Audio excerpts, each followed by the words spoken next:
खबर शामिल कंदा हलूं। जान मोहम्मद सोसाइटी मां सुल्तानपुर कैंट थाणे जी हद में नारो हमतर में ग्रेनेड जो धमाको, जंहिं सबब ज़मीन ते कम कंदड़ 2 ॼणा सख़्त ज़ख़्मी थी पिया आहिनि, जिन खे CMH पनो आकिल मुंतकिल कयो वियो आहे।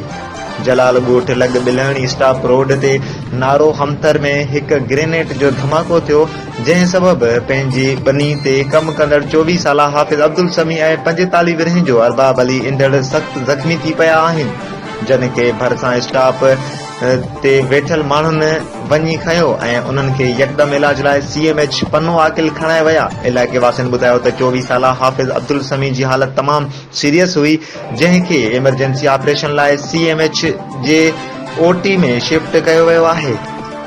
होॾां इतला ते SHO मुबारकपुर, SHO कैंट ऐं DSP पनो आकिल वाक़िए वारे हंधि पहुता, जन वाक़िए वारी जॻह जो मुआइनो करे वधीक तफ़सील गॾु करण में मसरूफ़ थी विया। DCP पनो आकिल मीडिया सां ॻाल्हाईंदे चयो त असां मुकमल तफ़सील हथ करे वाक़िए जो केस दाख़िल कंदासीं।